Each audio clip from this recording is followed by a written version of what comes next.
To this man, Harold the H. Cock-a-doodle-doo. Harold Peacock, he is a Ipswich historian, and he's going to tell us where does he find these stories. He's going to tell us all about an Ipswich twin who swapped his horse and cart for a wife. Oh. Pretty way. That's a different way to do it. Don't on social media or on Tinder or on that stuff. You just grab yourself a horse and cart. Exactly. Let's talk to him. Harold the H. Danny, this is a bit of a different one, this one, but, it's got a lesson for us all to learn, I guess, what you can and can't swap online, but anyway, I'll tell you about it. You're a funny man. Go on. Yeah, look, I'll start in 1857, because that's when a husband and wife appeared in the Brisbane courthouse. Yeah.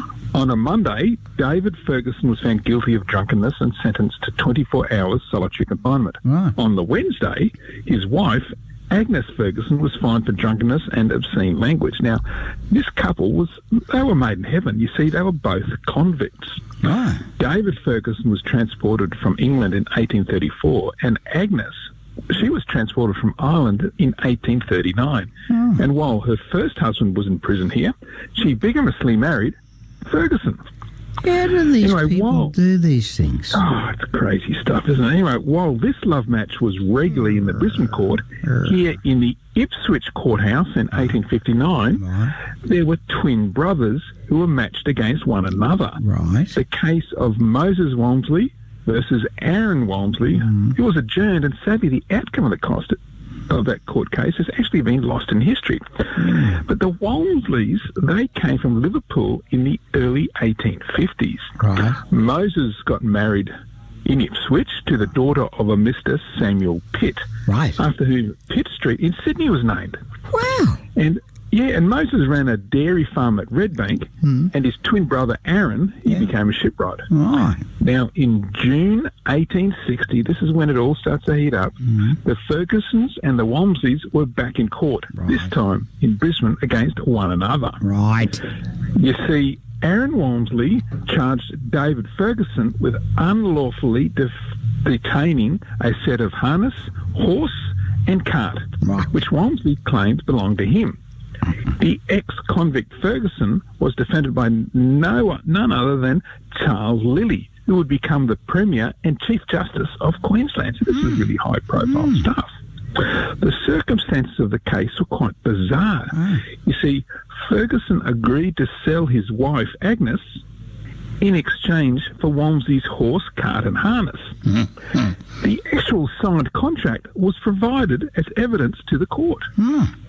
Now, as a result of the contract, Ferguson took possession of the horse and gear, and Walmsley took possession of the wife. Now, after living with her for some time, though, Walmsley found that the deal wasn't quite as he'd hoped, in that his acquired wife was seldom, or rather never, at home with him. So for this reason, he wanted to get his horse back and return Agnes. So, however, in the court, the future Premier Lilly pointed out that the contract wasn't actually legal and so couldn't be admitted as evidence. The bench agreed and so ordered the restitution of the horse and dray and restitution of the wife. So they were all swapped back. Now, the following week, everyone was back in court again. Presiding were Brisbane's first Mayor, John Petrie, and Magistrate William Brown. This time, Agnes Ferguson charged sometime husband Aaron Walmsley with assault. Now, Agnes claimed that Walmsley had struck her on the arm with a tomahawk and in the neck with a knife.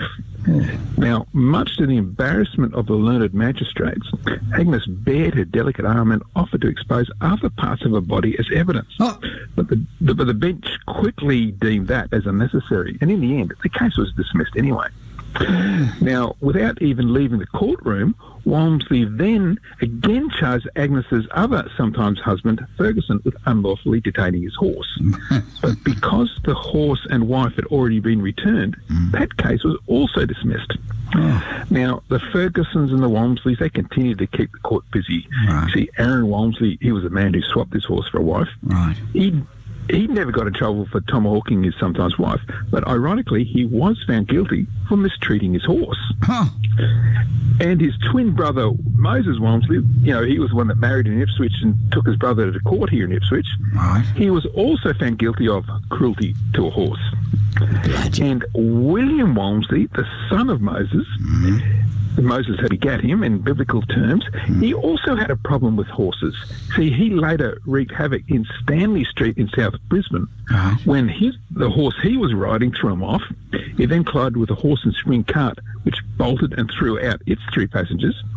And that horse then collided with the horse and dray, which threw 2 more men to the ground. Geez. So it's just chaos with horses, Walmsleys and wives.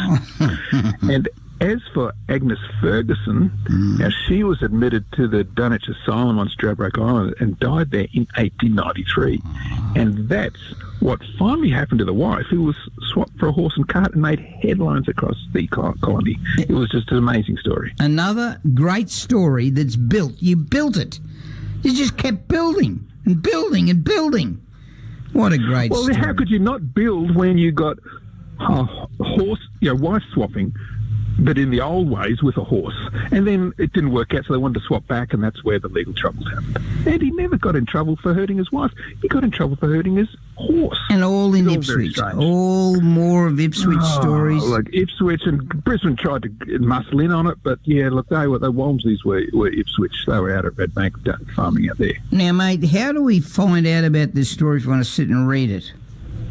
Yes, you can go to all my socials for History Out There, or go straight to the website, historyouthere.com. Now, this whole story will be there, plus a whole lot more, because I could have been going on for half an hour about this.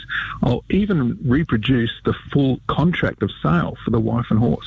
And keep an eye out, get around the place, run down the mountain yelling out, dressed as a bird for me, and post it to historyouthere.com. Thanks very much, Harold. It's lovely talking to you. Thanks for giving us another great story about the local area right here in Ipswich. And you're on West Bremer Radio. It's 8:18.